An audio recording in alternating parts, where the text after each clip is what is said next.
All right, Outlaw Radio Live Okay. fans, we are now live on the air with the legendary East Coast own Donald D. How are you doing tonight? Today, sorry. I'm good, my brother. Thanks for having me on the Outlaw show, man.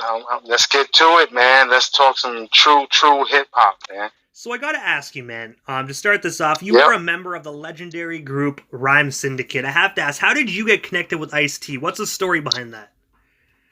Well, my journey goes way before the Rhyme Syndicate. It was like a journey of steps. So it all starts with Africa Islam, DJ Africa Islam, who also produced a lot of IceT's albums. So basically, I was in a group with him called The Funk Machine. You know, so you're talking about this is late 70s. And before that, I started my journey with Easy AD in a group called the Salaam Brothers. And then for all the people out there that don't know who Easy AD is, he became one of the MCs in the group, the Cold Crushers. So if anybody saw the movie Wild Style, they got to know who the Cold Crush brothers are. So basically, me and him started our journey in hip-hop together, and then went on from that and got down with Africa Islam, and then that's how that journey of steps went into me meeting IceT and eventually getting out to the West Coast. And I also have to ask this, you along with your rhyme partner Easy AD and DJ Rasad. No, DJ Rashid. Rashid. Sorry about that. Called Yep. Salaam Brothers. Can you tell us a bit more about that and how did it come to be?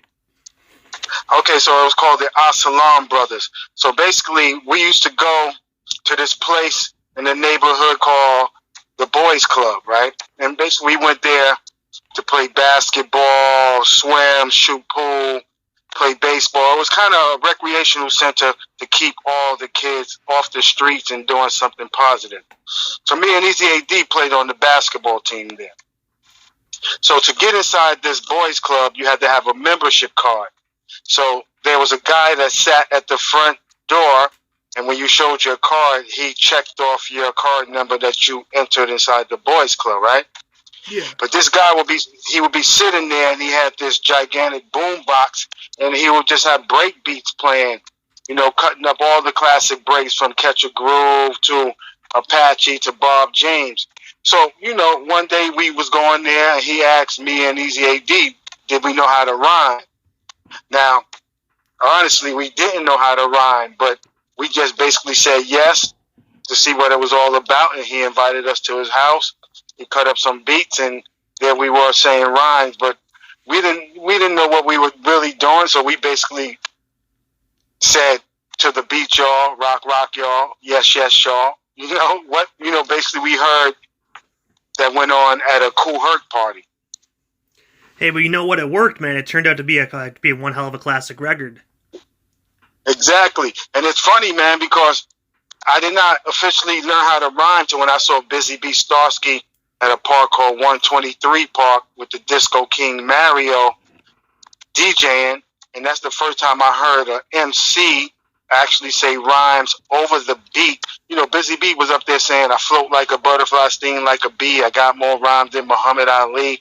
And I was like blown away because that was actually my first time. So being that I wanted to really get into this, I ran to the local bodega on the street corner, asked the guy, can I get a brown paper bag? You know, because they had paper bags back then. And he gave me a pencil. And I kind of wrote down everything Busy B was saying on the mic so I can remember what actually he was saying. So, and then I just kind of went over and rehearsed his lyrics. So, and it's funny, it's ironic that when we did one of our first jams as the Salaam Brothers, and it took place in this abandoned building.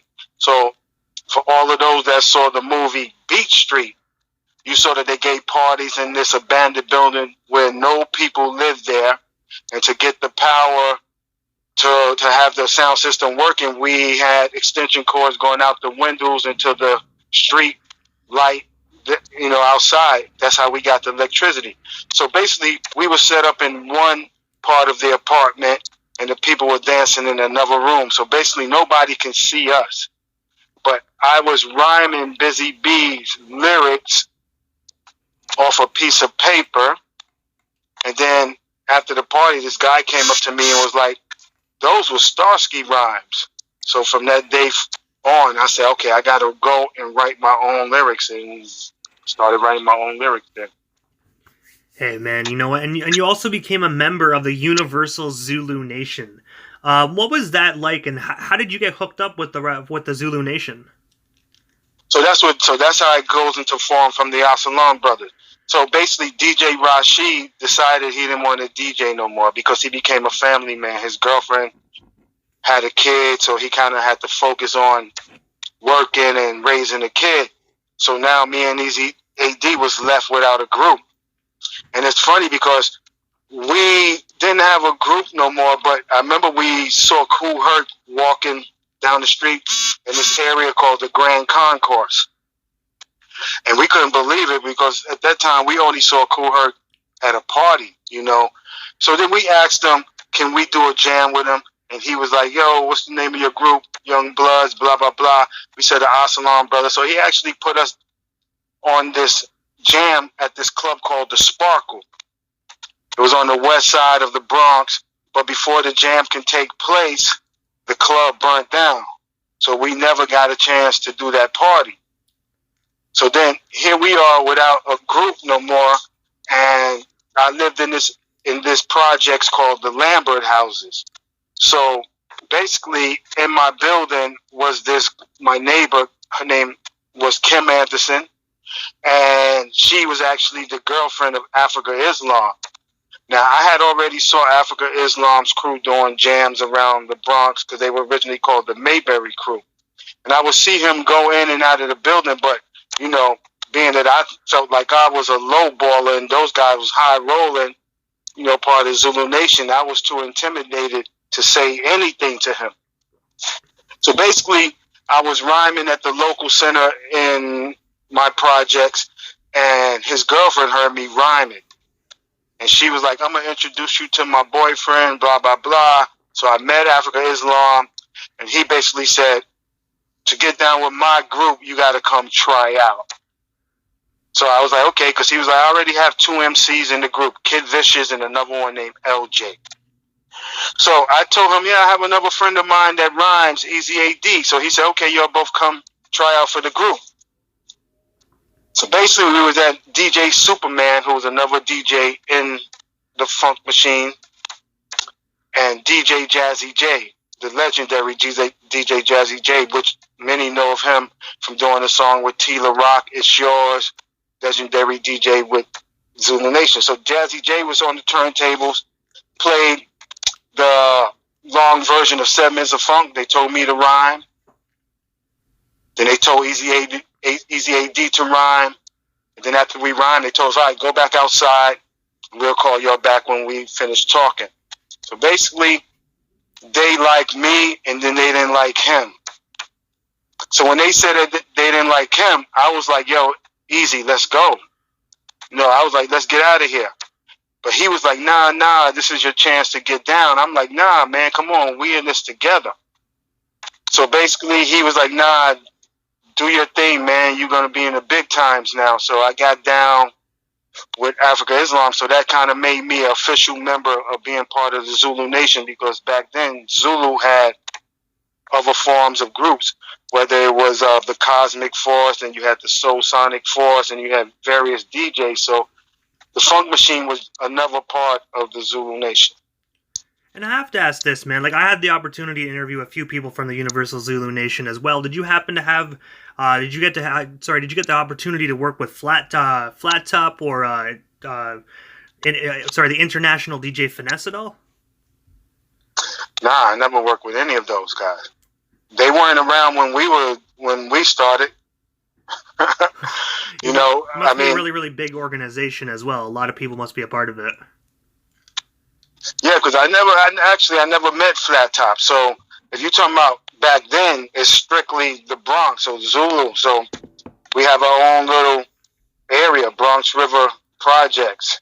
So if Flat Top and them was around, it wasn't in that period at that time. I don't know when Flat Top came into hip hop. So Also, you were also a part of the group, the BBoys, along with DJ Yeah. Chuck and Chill Out. Can you tell us a bit more No, about no. that, and how did you guys meet? Okay, so this one DJ Chuck Chill Out. Oh, So okay. basically, this all connects with Zulu. So basically, it was when hip hop basically left the inner city of the Bronx, or whether Brooklyn, Manhattan, Queens, or wherever hip hop was at that moment. It started to migrate to Manhattan. And it was thanks to a lady named Cool Lady Blue from London. She kind of had this vision once she saw what was going on in inside of the hip hop culture, seeing Rocksteady Crew and meeting Fat Five Freddy. So she basically did this club called Nigel, but then it was a small place and she had a vision of something bigger. So in comes this club that she started called the Roxy's. So the Roxy, so if anybody saw the movie Beach Street, they see that the live performances of Africa Bambaataa and the Soul Sonic Force takes place at the Roxy's. Also, the ending with Melly Mel is doing the Beach Street Breakdown takes place in the Roxy. Also, those auditions. So it was a legendary skating rink that she turned into a hip hop meeting place. But it was not just the hip hoppers there. It was also a merge of the punk rock scene. So you had like Malcolm McLaren there, David Bowie, The Clash. Madonna was there before she became Madonna, the international star, Debbie Mazar, the actress. So it's basically we was merging all of these different genres of people and music in this one meeting place on a Friday evening. So from that Roxy, so Africa Islam, so it started out with Bambaataa was a DJ at one time, Grand Mixer DST, Grand Wizard Theodore, but then it took another level when Africa Islam became the resident DJ there. So off of that success of that club, we wind up doing a radio show called the Zulu Beat. And we kind of took what we did in the parks and took it to the radio. Islam cutting up beats, I'm rhyming over the radio. Or he's playing the beatbox and I'm rhyming over the radio. So one night, the CEO of Entertainment Records heard me rhyming on the radio. He decided to come down to the station. He asked me, did I want to make a record? Because at that time, I was trying to get a record deal with a label called Celluloid Records, who put out the song of Fat Five Freddy, Changed the Beat, and DST and the Infinity Rappers. And this was through a friend of mine who just recently passed away, Phase 2, had made a song called At the Roxy's. And I asked him, how did he do this record? And he told me about Celluloid Records and that I had to speak to Grand Mixer of DST if I wanted to make a record. So when I talked to D, he's like, man, you have to wait, man, maybe a year or so, because they had already had a lot of projects in motion.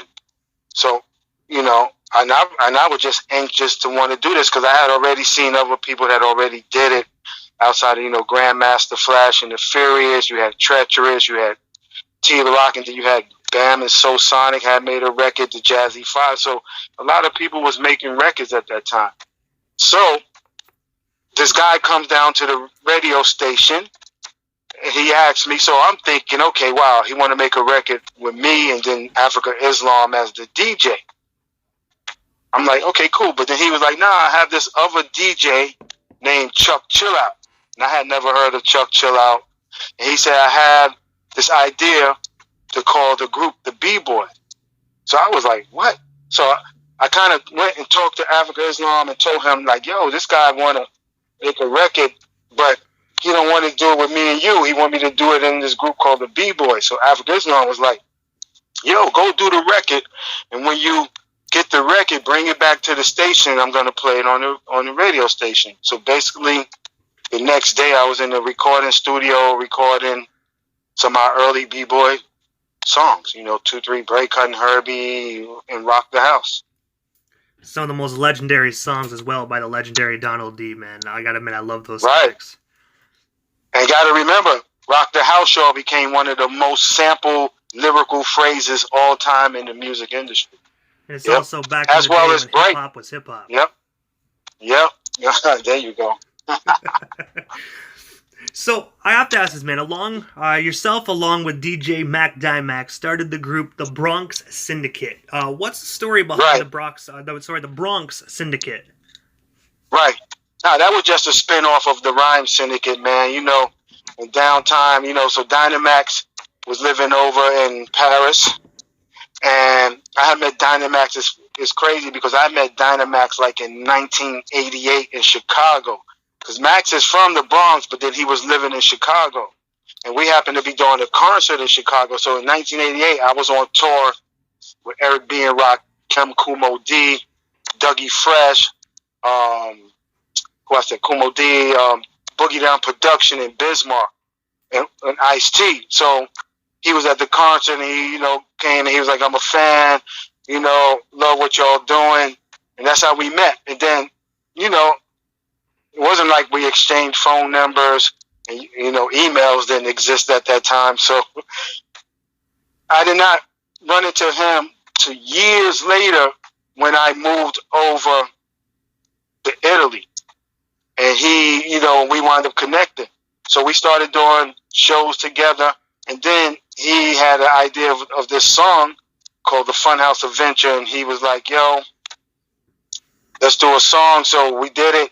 And then we just came up with the name The Bronx Syndicate as a continuation of what we were doing as the Rhyme Syndicate. And if you don't mind me asking, what made you decide to move from like New York to Italy? Now, I moved from New York to LA first. Oh, okay, my bad. So, yeah. So it all was a journey of from New York. So basically, I was going through hard times dealing with the music industry in New York. So basically, when we was on Entertainment Records as the BBoys, it became a situation where they put us on hold. We were supposed to make an album after we did the song Girls Part 2. But during that time period, our label mate Joski Love had the song Pee Wee Dance kind of took off. So the label kind of focused on that. And then you also had Dougie Fresh was on the label, and then you had Chuck Chill Out doing his things, DJ Red Alert doing his records. And then a few months later, Keith Sweat came on the scene, and it was another group called Too Hype. What is it? Too Hype? I can't remember the name. So, in Sync. No, what was it called? Oh man, I can't remember. So basically, we was put on hold for no reason at all, and so we was impatient because basically the label kind of when you don't know the music business, because we only got in it to make records and have fun. We weren't thinking about the business aspect of it because no one never educated any of us on the business side of music. So basically, if you think of all the artists that made music in that time period, from when Sugar Hill Gang made their first record to basically the mid-'80s, nobody really got paid what they should have got paid, whether they were in the Funky Four, Furious 5, Treacherous 3, Crash Crew. Basically, we all got robbed, didn't know about publishing. So we all took a loss on that. So basically, I was looking for something different. The label wasn't doing much. So I wanted to meet another MC named Bronx Style Bob, and we was like, okay, we're going to start a group called the Brutal Beat Barrage, and we was kind of more focusing on a live band, like to take it to a live band that nobody else was doing. So I was like, okay, get a band, but people weren't seeing MCs rhyming with a live band. So in '86, we go in the studio and we record this song called Are You Ready for Freddy? For the movie A Nightmare on Elm Street, right? So we're in the studio working with John Bon Jovi's uncle. So basically Bon Jovi and all these guys were the musicians playing the music to this song. So me and Bronx Style Bob, we write the lyrics, we record, the lyrics. Dope song. We was going to have Freddy Krueger rapping on the song with us. And they gave the song to the people for the movie, A Nightmare on Elm Street, and they loved the song. But then they were like, well, we need a bigger rap name to do this song. So at that time, the Fat Boys was big, as well as Run DMC and all of them, LL at that time. So basically, they brought in the Fat Boys to do the song, right? Without even really telling me and Bob at first. The Fat Boys go in the studio, they record their version of the song, but their version of the song was our lyrics. So they did that, and then we didn't know till when the song came out and they did the video with Freddy Krueger. So anybody go on YouTube, punch up the song, The Fat Boys, Are You Ready for Freddy? Me and Bronx Style Bob wrote those lyrics. I even still got the cassette of the original studio versions with me and his voice on them.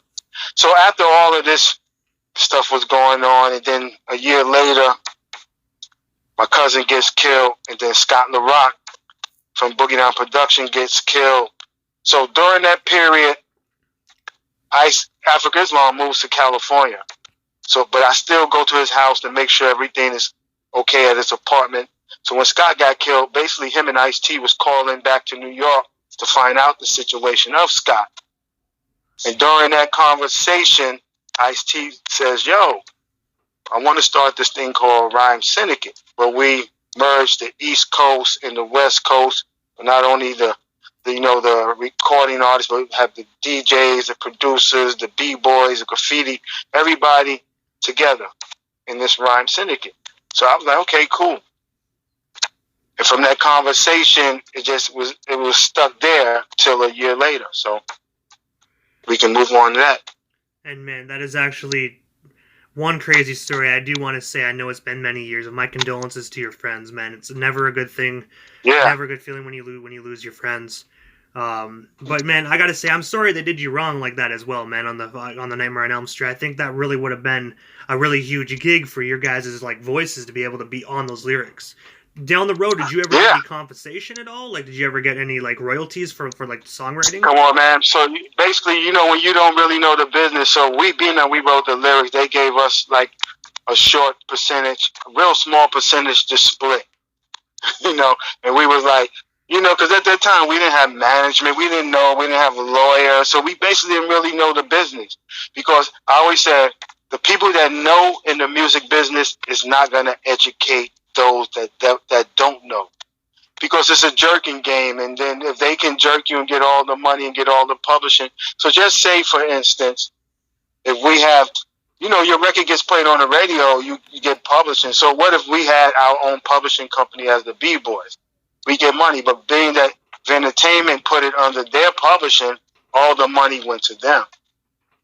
Oh, I see. Do you think they were saying, okay, we got all this money, now let's give our artists their split?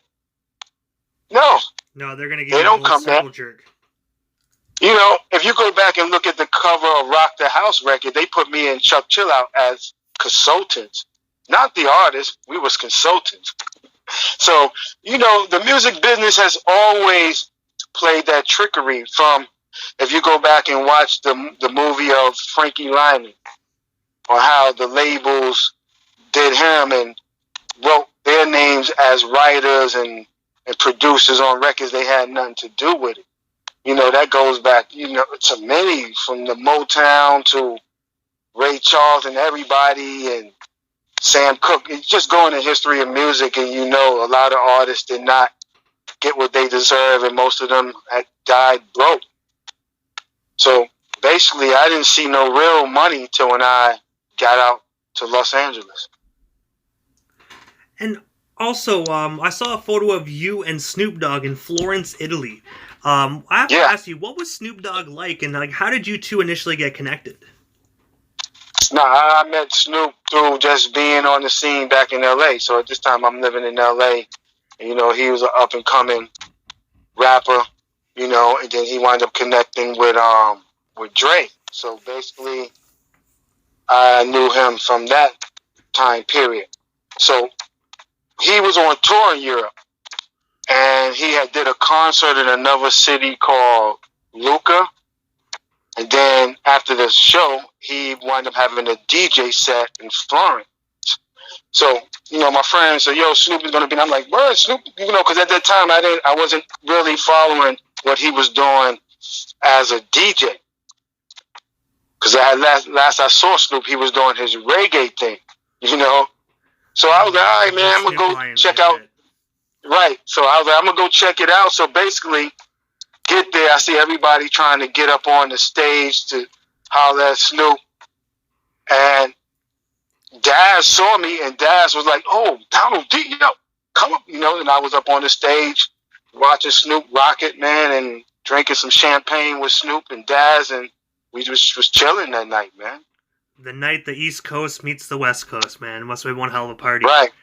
Ain't nothing like it was funny because a lot of people started calling me a West Coast artist. Those that didn't know my journey from starting in New York, they straight up thought I was a West Coast artist until it really came into focus that I wasn't a West Coast artist when Dre took me off the song of "We All in the Same Game," because he said I was an East Coast artist. And I also saw on Instagram as well when I was doing my research that you had the opportunity to meet the late great Kobe Bryant. I have to ask you, what was that experience like, and what was Kobe like when you met him? Like, was he a really nice guy and whatnot? So you talking about this is Kobe when he first touched down in L.A. So basically, I have a good friend of mine, Dougie D, who also put out some music some years ago. So Dougie was always connected with the NBA ballers, So when Mark Jackson had got, I don't know if you know who Mark Jackson is. He used to coach the Golden State Warriors. At one time played at St. John's, also played on the New York Knicks. When he got traded to LA, right. So actually when he got traded to the LA Clippers, always used to hang out together. Mark, me, Dougie. And so Dougie was always connected with the NBA ballers. So he calls me up like, "Yo, I'm with Kobe," So I know of Kobe, but then I don't know all his history. I know of more of his dad history at that moment when his dad played with Philadelphia with Dr. J. So he was like, "Yeah, I'm going to bring Kobe to the studio because Kobe raps. He's rap." So he came to the studio. They came and basically we talked about recording some songs because I was like, okay, Kobe's nice. So, and not knowing that, one day this dude was going to be like the talk of town in L.A., the second coming of Michael. So I was like, wow, cool. But then it never got to that point. As time went on, as he grew, he basically was, becoming a star in the NBA. And then I think his first recording, I think he could have been on the Brian McKnight song is when I think that was his first recording of being on an actual song. So basically I was just still running to him because I would go to the Laker games. Because then also a friend of mine's, Peter Guns, who his first time ever recording his voice on a song is on my Let the Horns Blow album on a song called Three Poets on a Mission. So he was basically coming out to Cali to write for Shaquille O'Neal. So people who know Peter Guns, him and Lord Tariq had the big hit song Uptown Deja Vu. So Peter was a friend of mine from around the way, 174th and Vice Avenue. So basically, that was me reconnecting with Brian. I've just gone and being at the Laker game. So we never really got that chance to go in the studio and record something, man. I have to say, nice, I really do think like it would have been an amazing experience for you and Kobe Bryant to record some because he did some amazing songs as well. I think he did one with Tavra Banks as well. That's the most one that I know of the most. Right, and also the one I said he rhymed on Brian McKnight song. So yeah, Kobe was doing his thing. But back then, if you were a star player, basically you had to focus more on your craft as an NBA player. You had some. Iverson had put out music. And then, if you look at it, Shaq at that time was the biggest NBA baller,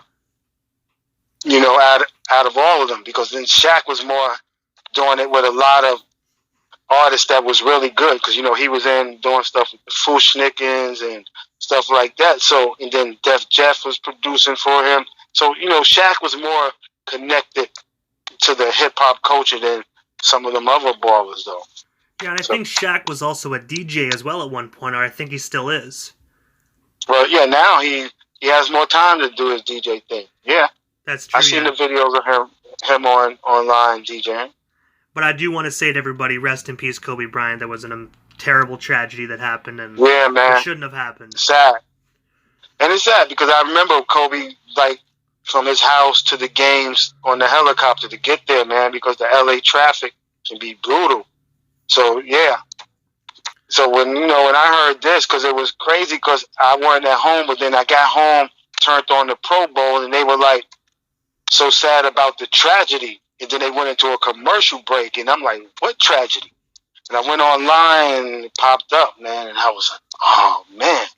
I was So actually then, out and about shopping with my wife, and one of my buddies on Facebook sent me the link being like, yo, Kobe passed away. And I was like, no, man, that's fake news. I'm like, it's Kobe Bryant. Yeah. You know? And I got home, and I'm a Raptors fan because I'm out here in Canada. Right. And that Raptors were playing the same day the Kobe tragedy happened. And it was just all the way through. And I'm telling you, I broke into tears. I was like, no, man. Yeah, man. Like, no. Yeah. Like, I couldn't believe it, man. So... And I look at it, the last time I really cried was at my brother's funeral. And you know what's crazy? And I know, so when you think how we feel emotional about this, you imagine his family, And, and then to lose his daughter, and we saw the journey with him and his daughter building that bond and how her love for basketball was growing, and she was becoming that mamacita, and I was so excited to want to see her journey of growing from a high school to eventually she wanted to go to UConn and play, to seeing her in the WNBA. So, we basically won't get to see that. And also wanted to see Kobe's journey because you saw how he was evolving into, the Dear Basketball thing was an incredible thing. And they had even wanted to inspire me to want to do my documentary more in the animation form than doing it as, seeing us as humans in the documentary. So, and I was loving his journey and what he was doing, man. And, man, it was just, just a sad situation, sad time. But then, also the other people that lost their lives on that helicopter, man, their families are suffering also, man. That is true. That is true. I think there was like 9 people as well that on that helicopter. Yeah. Yeah. And over here, they got a lot of tributes from him because, Kobe grew up over here, his younger years to his mid-teens with his dad playing in Bologna here. So, as you see, Kobe was very fluent in speaking his Italian, man. And, definitely, man, he's going to be missed, man. Oh, I agree with that. Rest in peace, Kobe Bryant. Gone, but most definitely not forgotten. I also saw a post about the Notorious Syndicate Tour 2020 for the Notorious 30-year anniversary. Can you tell us a bit more about that tour? What stops are you as Donald D going to be making? And also, how did it come to be and who's a part of the tour? Well, right now we're pushing it for the UK and Germany as a start point. And then we'll branch out from there, and then we will bring it to America. Got my management agent over in Atlanta. She's up on it, trying to put it together, trying to get some artists involved. Like, if we can we're trying to probably get Special Ed involved in America, get IceT on some in and out dates, hopefully try to get Houdini involved. But over here in Europe, it will be me, and then, I got featured the BBoys on the shows with me, so that way they get the Notorious songs as well as our B-Boy classics to hit the fans with a double dose of that music. Then Ed O.G., who's, Boston's finest, one of the dopest MCs ever to me. And then we got my fam, C-Rock the Fury from Queens, and then we got one of the legendary artist MCs from Manchester, Red Venom. So we basically pushing it from there. So Brother B from the B-Boys, and then we will have Scratch Master Jazzy G going out with us as the DJ. So yeah. So basically, my Notorious 30-year anniversary, man, and just to go out and do those records once again, man.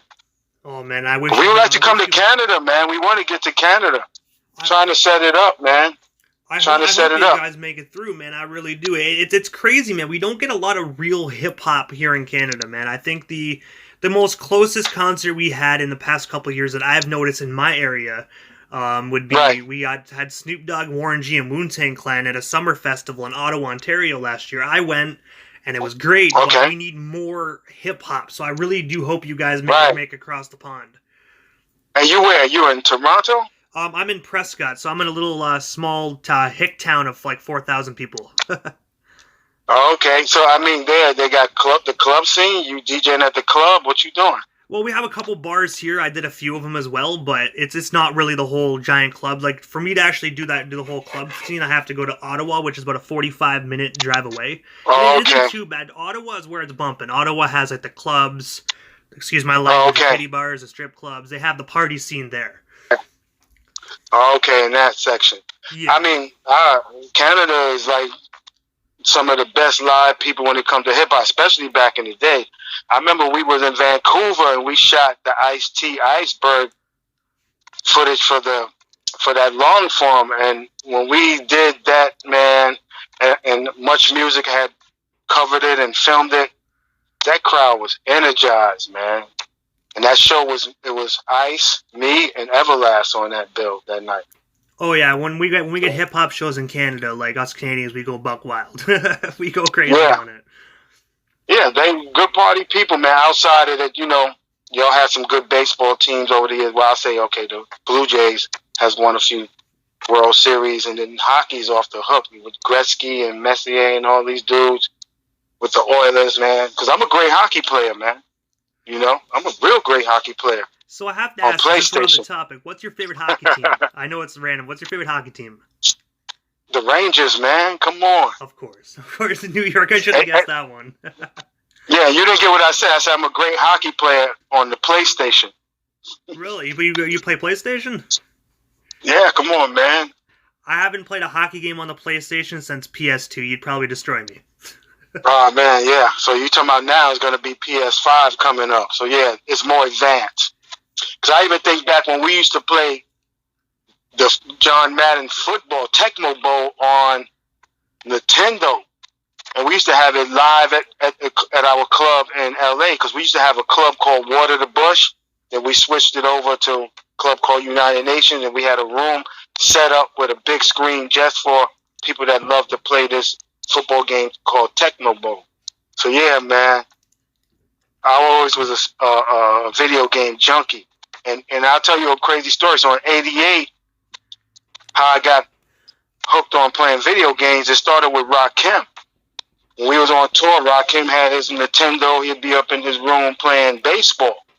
And that's my love. Baseball is what I started with. That was my mission, to be a professional baseball player. And I saw that Rakim also had that same passion. So basically, he was playing it, and I was like, I had never played it on a video game. And he was kicking my butt. And I was like, man, because he knew all the controls and everything. So I was like, all right, I got to see how to get even with him. So basically, we had a break in the tour, and we left the tour to go back to L.A., and IceT had to make the video for his Pusher Man song. And during that break, I went and brought my own Nintendo, got the baseball, and practice. After that, they had problems beating me, man. So, I became a junkie playing those video games. And it's crazy because nowadays, it's so real. The graphics and how they advanced it from those days, it's incredible, man. Oh, yeah, it's mind-blowing. It's almost like you're like controlling a movie. Yeah, like you're in the game, man. So, yeah. Love it. Once, I think whenever, I'm a gamer as well, but whenever the internet came out and they started doing the online gaming, I was always a PlayStation guy, but one of my buddies, he ended up giving me an Xbox. He's like, look, I already have two, I don't want one, here's a 360. And at first I'm like, oh, I don't want that crap, like, it's Microsoft, man. Like, but he gave it to me and I was like, it's free, I'm going to accept the gesture. And I started doing the online gaming, and from there I went to Microsoft. It's weird. Now I try and get a PS4 or something like that. I can't get into it because I'm so used to online gaming on the Xbox. Right, yeah.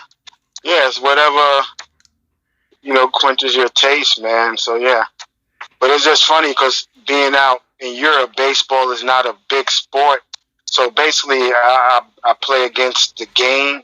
Or now, I mean, with the technology, you can play against people from all over the world in tournaments. But yeah, they done advanced the technology. It's like cell phones, man. I think back in '88, I was on the stage in these sports arenas with the big cell phones that looked like a brick, calling all my friends, yo, I'm in Chicago, everybody stay home, so they can hear it on the phone. You know, to where now you see the technology of the iPhones or the Androids, man. So everything is advanced, man. From, you see, drum samplers to how people make music with the music software, how people sing now. People don't know how to really sing now, man. They just put their voice through auto tunes. You know how that is. You see what they're doing. Yeah, unfortunately, and then that's why I made this platform, man, because I want to help keep real hip hop alive, and that's why I'm called Outlaw Radio Live. Is because in my eyes, right, real hip hop is outlawed by today's society. You don't hear, you know what I mean, real hip hop. There is some real hip hop artists out there, but you really have to dig for them. But you don't hear them on the radio. You know, they want, I don't even want to say this name on my platform, but 6ix9ine, they want people like him on the radio. But there's real hip hop still here. But you know what? Each generation has had their time and energy. So basically, this generation, this is what they do. You know, they're mumbling, rapping, you got trap music. This is their energy. So we can't expect them to sound like the 2000s, going into the 90s, even going into the 80s. If you go back to the beginning of when we were in the parks, the style of MCing has changed from back then. That is true. Has it changed for the better in this age? No. I think it got worse because no one has really skill. You have really good skill MCs out there, but are they heard? You don't hear their music on radio no more. And what I also think it is as well is because the internet, and it sounds terrible to say, everybody can be a rapper nowadays. Anybody can just, for instance, if I want to, I can throw some auto-tune on, go on SoundCloud, pull up my phone and make a rap song. Will I do it? No, because I know I can't rap. But these other people, they all do it. Yeah, and I think it's the internet's problem. I think that's what it is. Well, technology has made it easy for anybody to make a hit record. If you're a kid sitting in your bedroom now with Fruity Loops on your computer and you can make beats not even know how to make a beat, but just have sample packs. You can copy and paste the bass, kick, snares, guitars, say something really stupid, throw some auto tunes on it, and it go viral. You got a hit. So I look at it now as the more quality music you do or complex lyrics you do, you get less views. The more dumbed down stuff you do, you get the million views and you go viral. That's just the point of the internet. So, I mean, it's free. And like I said, the technology created this, man. I mean, it goes from back in the days. Yeah, we were rapping over the DJs playing break beats at the jams. And then when Sugar Hill Records started recording, what were they using? Live band. Then they went into the drum machines of the Linn drums and the DMX. Then what happened? To get rid of the bands completely, they came out with the SB1200s and the MPCs and everything. So, the Akais. So, everything, as time went on, the technology has basically reshaped and changed the music industry. You know, look at it how it was vinyl. Then it went to CDs. To now, people be like, yo, selling MP3s at a show now. Nobody wants CDs. You know, this generation, everything, their music is on their cell phones, man. They downloading, nobody's really buying albums. They downloading that hottest song off these different artists and, you know, or they stream it. So basically, that's where it's at. And that's in a few years, who know what looked at it like that with the SP1200s and whatnot. I never really looked at that analogy before. Now that I when you're saying it, I was thinking, and it's like, wow, okay. Like, you're really making a valid point with that. Right. So now you don't have to be a great beat maker like, say, Pete Rock, DJ Premier. You know what kids can do now. They don't have to know how to chop up samples and just be creative with it. You go on any of these websites and download sample packs. They have them for you ready. Reggaeton, hip hop, EMD, whatever you want, pop, reggae. So everything is already there for these kids. And what do they want? They're royalty free, so you don't have to worry about sample clearances. And these kids can rap over. So that's why I remember my daughter asked me this question. She was like, how come this one song sounds like this other? The sounds so similar. I said they probably use the same sample packs, the same drums, same guitars. It's just a different singer or rapper on that song. So whose fault is it? Who knows? The music industry Drake jerked artists around so long, artists out the way to cut out the middleman, basically. So now the industry was tripping. How can they still maintain money? Nobody's buying vinyl. You know, everybody has their laptop in the clubs now. Nobody needs to be a great DJ no more. You don't have to have turntables and be the master scratcher no more. They made it easy for us. Okay, yeah, you have Seratos, you have virtual DJ, you know, you have all these different softwares you can use. All these companies are making DJ controllers. I'll use a controller because I started DJing and I'll go in the clubs. I'll be like, yo, they ain't got no turntables in the club. None. Then they started putting the Pioneer CDJ. So I recognized, I said, okay, not all the DJs can use vinyl because one, if you want new music, they ain't putting it on vinyl. And to go play a gig and carry a lot of vinyl is crazy, especially if you got to get on a plane. So they made it easier. Put it on your computer. And then I looked at it like, yo, none of these places have turntables. What's the easiest compact thing I can do? You know, get a DJ controller and this and that. Because I remember I said, man, to be a DJ, you don't have to be great. I was in China doing an event with Africa Bambaataa, right? So we was on this music festival, artists from all over the world. So we had to do this press conference, and I see on the list, I'm looking at the list of whatever artist is on, like, doing the press, and I saw Paris Hilton name. And I was like, Paris Hilton? I'm like, what is she doing on here? What is she doing? So Alvin, she didn't show up to the press conference. So then we go to the sound check, and I'm backstage talking to the ladies in that group called Icon of Pop. They had that big song called I Don't Care. You know, son, Paris walks up, and I said, oh, you know, she says hello and everything. And so, you know, she sees Bam, and she's excited. And so, you know, I never had met her. And then Bam's like, yeah, Donald D, yeah, Rhyme Syndicate. She was like, yeah, I know all about, you know, Rhyme Syndicate. And I was like, okay, name a song where you did. You know, I put her on the spot with that. So basically, she didn't DJ at the festival. So she said, oh, you want to see me DJ, come to my after party. So basically, this festival had an after party for every artist on the event. So actually, we wound up catching her end of her of her after party. And I was like, okay, she did nothing, man. Yeah, she had it packed to the roof, but she just turned knobs and had everything pre-recorded. So I said, okay, that's where it has come to. You don't have to be a great DJ to rock the crowd, because today's audience don't care. They don't care if you are the greatest MC with acrobat lyrics. Can you imagine Rakim now coming out in 2020, rhyming the way he rhymed the lyrics of Fury? It will be too hard for this generation to understand that, probably. Oh man, I don't even.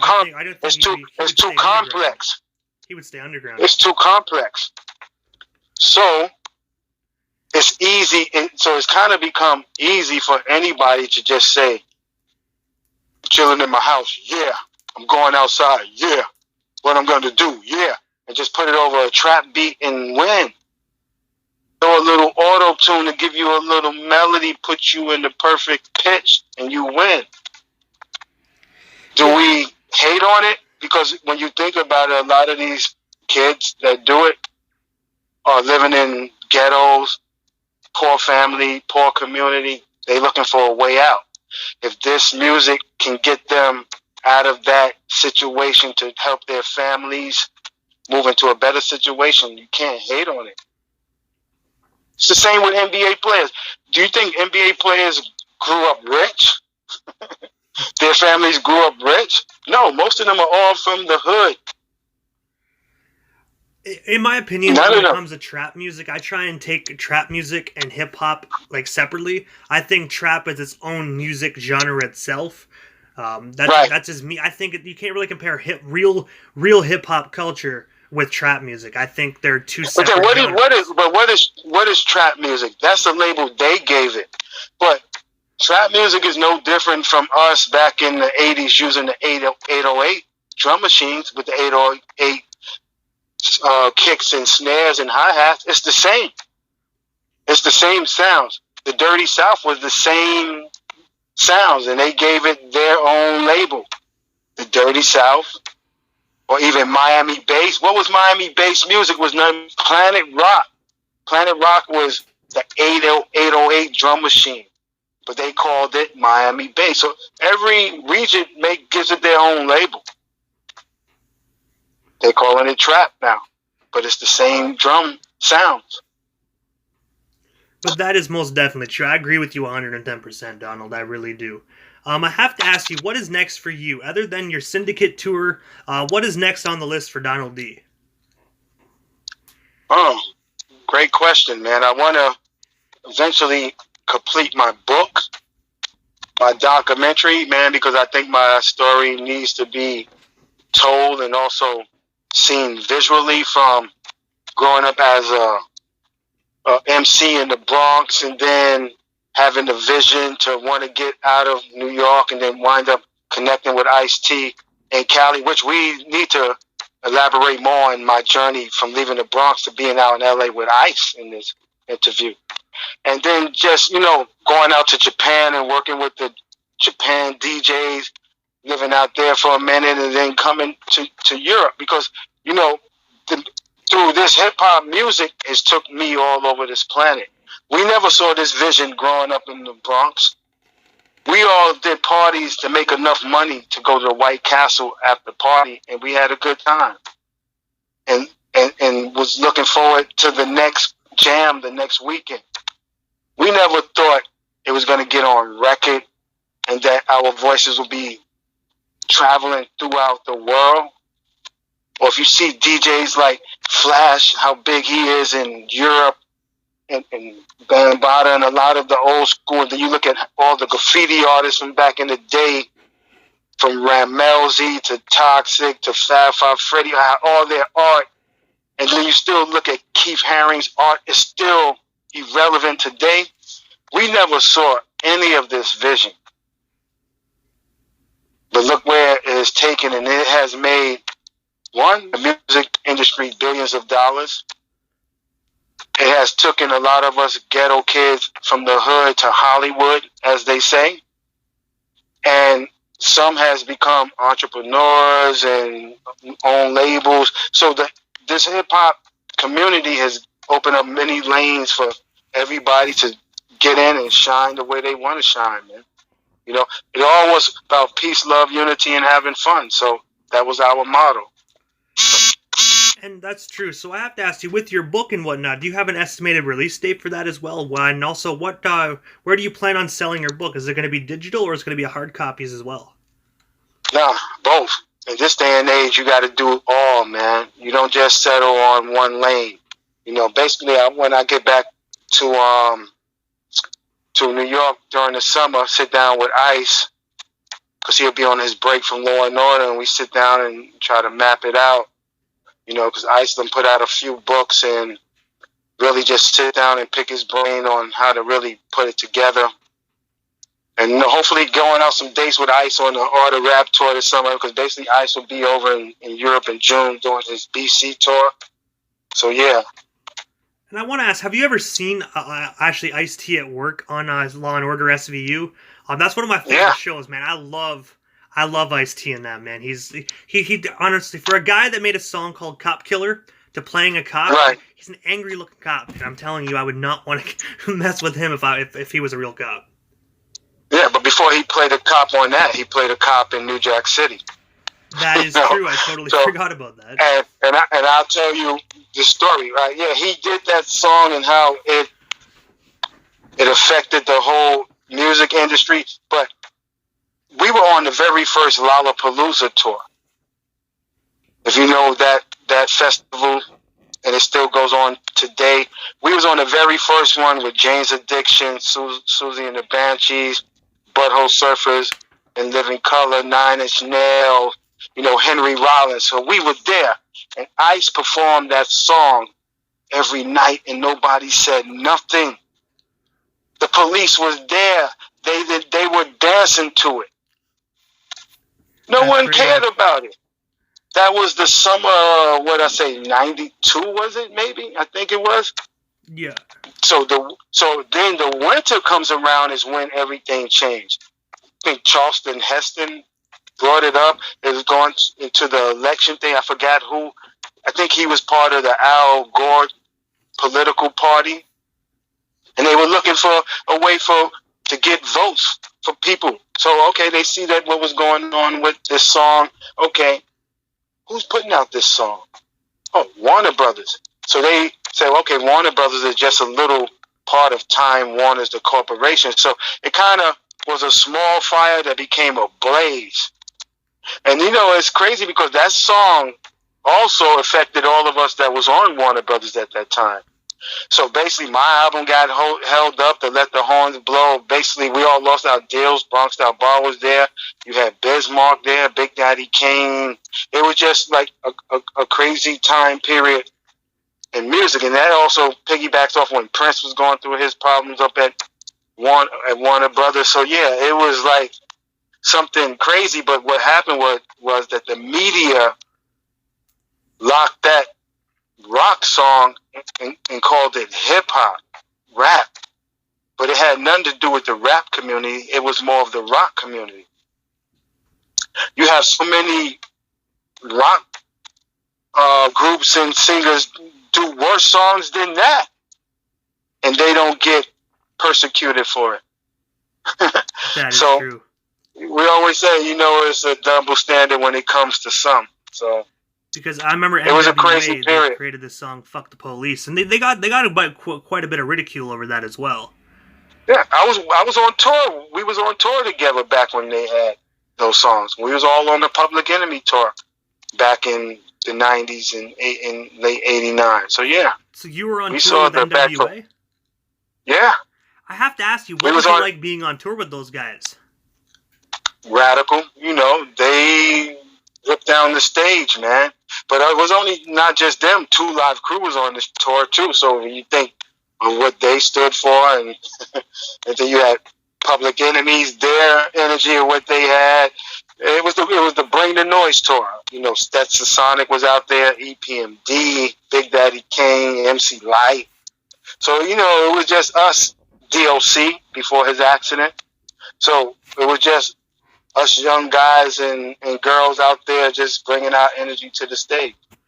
But to answer your question about have I been on the set of Ice or Law and Order, yeah, I've been out there and watched him do what he do, man. Meeting the cast and everything. And I have to ask you, when you said brought up the NWA thing, I did not know this. What was Eazy-E like? Did you get to share any moments with Eazy-E at all? Nah, not really. I never really. It was basically more like hi and bye. I never hung out with Eazy. Basically, I didn't hang out. The only one that I knew out of that group was Ice Cube. I really sat and talked to, And I remember when I ran into Ice Cube one time on Hollywood Boulevard, and when he told me about his plans to leave NWA because he was talking about not getting his money and not having a car and everybody easy and Dre and all them driving around in these fancy joints, and he was not, liking that. When he was basically the writer of that group, it was more like his vision that he was giving to these other guys. So yeah, I never really kicked it around Dre and all of these guys like that, man. But I have to ask you, Donald. So we already got the what's next, but like, this is the time in the interview right before I end it that I just give a chance for the individual that comes on the show, just a chance to give shout-outs to whomever they want to give shout-outs to, and also your social media handles. That way our listeners can follow you if they're not already doing so. All right, cool, man. So definitely I got to give a shout-out to everybody that has been part of my journey coming up from the early days of the Bronx to getting out to L.A. Definitely a big shout out to Africa Islam, because it was him that brought me in, that took me from being part of a small thing to now being on the stage with some of these legendary MCs as Pow Wow and Globe and Mr. Biggs, as being part of the Zulu Nation, Love Kid Hus, Lisa Lee. I can name it, doing parties with the Funky Four, my girl Sha Rock. See, I grew up in the community. Got to shout out Lambert Houses Projects. Sha Rock from the Funky Four lived across the street from me. Raheem from the Furious Five lived across the street from me. Tony Tone from the Cold Crush lived up the block. So, shout out to my Lamb fam, man. It's Bronx Syndicate, the family, man. That was a good journey, whether we toured together with Everlast, Henry G, Evil Lee, the Hijack crew over in London. Man, who else, man? The Bronx Syndicate, Dynamac. Got to shout out my brother, DJ Chili D, because DJ Chili D was the one who introduced us and brought us into the circle of digging in the crates, because he was from Forest Projects. He was Africa Islam personal taxi driver, and then that's how we met, and so on. Melly Mel, because that was my inspiration. Once I saw Mel, it took me from hearing Busy B. Like I said, I first saw Busy B and I wrote down his lyrics, to hearing Melly Mel rhyming a more complex way of rhyming back then, to make me not be so simple with my lyrics or try to be acrobatic with it. Cowboy, Keith Cowboy. He was that crowd rocker guy that educated me on how to rock the crowd. So, a lot of people, man. Shout out my family, my wife, my daughter, definitely, man. My family back in New York, Maryland, all in Cali, man. And they can find me everywhere, man. Twitter, Instagram, Facebook, all the same. Donald D. Bronx. You know what I mean? Oh, yeah. Oh, man, I got to say, Donald D., thank you so much for providing not only myself, but our listeners with 1 hour and 2 minutes of your time. Thank you so much for that, man. No problem. Come on, man. Look at the name of your show. The name of your show is Outlaw. That was one of my records. I made a song called Outlaw, 1987, man. I was like, I'm an outlaw, man. After all I went through with entertainment, that was my frame of mind. That I was on the outside looking in. And that's how I created that song. So when I saw that your show was called Outlaw, I was like, oh, yeah, there you go. Most definitely. DJ Immortal. I gotta say, man. So, and I'd like to shout you out, man. I want to thank you for showing that love, especially to the hip-hop community, of just keeping that true foundation still in the ears of the listeners, to the people that still, one, like that music from that time period and miss it and still support it. So I big up to you and applaud you for what you're doing, my brother. Hey, man, I appreciate you, man. Like I tell everybody else, as long as I have a voice box and my heart's still beating, I'm most definitely to keep. I'm gonna make sure that I help keep. I'm gonna preserve real hip hop culture. Yeah. Got to remain humble in this business. See, that's one thing I did. I remained humble. I never looked at I was above any artist, celebrity. I remained humble. I was always that guy. If MC gave me a tape and said, yo, let me rhyme in your ear, I stopped and listened to them, because I always remember I was that guy. I was that kid looking for somebody to hear me and try to set your journey and your path. So always remain humble, because, you could be at the top and then your top spot can drop. And then that person that you dissed that was in that bottom spot is now at the top. And then you crying, help me, help me. So what goes around comes around. So I always say it's good to remain humble, man. It's a good thing, man. And like I said, this hip-hop music has had many eras and journeys, because I always look at it, I say, okay, hip-hop was a young kid, a baby at one point. then it became a teenager. So now, if you look at from when Kool Herc did the first party to now, hip hop is a grown man now. You know, so it's just cool that you have this generation carrying the torch. We're like a relay team. Everyone's carrying the torch. Whether some people still hate what the music is projected out there or not, they're still doing a form of hip hop. You cannot separate it. It's just their style of hip hop in this generation. That is most definitely true. I want to say, Donald, thank you so much again. It was an absolute honor to have the legendary Donald D. from the Bronx on the show, man. Thank you so much. You're welcome. Peace to all the people out there. You have yourself a wonderful day, man. Enjoy the rest of the weekend while it's still here. All right. Thank you. DJ Immortal. And I'm out.